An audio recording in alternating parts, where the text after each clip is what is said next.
మన బుడగ జంగాల కులోసులకి అందరికీ నమస్కారం. శరణార్థి. ఏ విషయం అంటే నా బిడ్డ పుష్ప అని పాప 5 ఏళ్ళ పాప.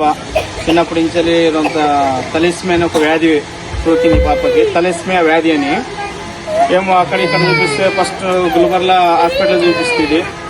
మళ్ళీ గుల్బర్గ నుంచి ఏం చేసినా అంటే మళ్ళీ బెంగళూరుకి పంపించిన. బెంగళూరు నారాయణ హాస్పిటల్కి పోయి చూపించినాను. ఆడ కూడా బాగాలేదు. ఇప్పుడు సద్దానికి నేను ఇక్కడ బళ్ళారిలో ఉన్నాను. బళ్ళారి కూడా నగర్లో ఉన్నాను. ఈడ ఆసుపత్రి డాక్టర్స్ ఏమంటుంటారు అంటే ఈ పాపకి ఇప్పుడు కడుపులో గడ్డ కావచ్చు, కిడ్నీ ఫెయిల్ కావచ్చు, హార్ట్ సమస్య అంటుండ్రు. మళ్ళీ తమిళనాడుకి రాసిచ్చిండ్రు. తమిళనాడుకి ఆసుపత్రికి రాసిచ్చిండ్రు అని. ఇంకోటి 30 లక్షల ఖర్చు వస్తుంది అంటుండ్రు ఆపరేషన్కి. మీకు అందరికి మన యేసుగాడికి జంగాలకి కులసులకు అందరికీ నమస్కారం పెడతాను. ప్రతి ఒక్కరు నా బిడ్డను కులంకి ఒప్పు చెప్తున్నారు. అందరూ దయచేసి సాయం చేయండి. కొంతమంది మీరు కూడా అందరికి పంపించండి, చూపియండి. ఇది గవర్నమెంట్ సర్టిఫికెట్ ఇచ్చింది ఆ పాపది. తలేస్మియా వ్యాధి, తలేస్మియా. తమిళనాడుకి పోమని రాసిచ్చిండ్రయ్యా. 20 రోజుల లోపల పోలా. 30 లక్షల ఖర్చు వస్తుంది అంటుండ్రు. మన పెద్ద మనుషులందరూ నిలబడినరు, మాట్లాడినారు. మీకు శరణార్థి పెడతా అందరికీ.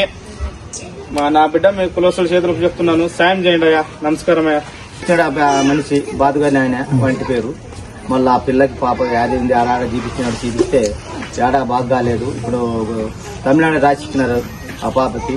దానికి అంతా చూపించి అంతా చెయ్యి ఎత్తినాడు. పాపకి 20 రోజుల లోపలే ఫోన్ చెప్పినారు తమిళనాడుకి.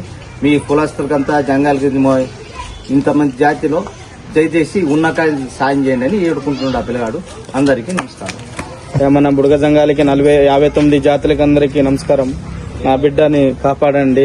మీకు ఎంత తెలుస్తుందో అంత ఈ పాపకి సాయం చేయండి అయ్యా. చూసినంటే సాయం చేయండి. మీకు శరణార్థి పెడతాను, పుణ్యం వస్తుంది. ఈ పాప మీ పాప అనుకోని ఈ పాపను గడ్డగెప్పండి, బతికించండి అయ్యా. మీకు శరణార్థి పెడతానయ్యా.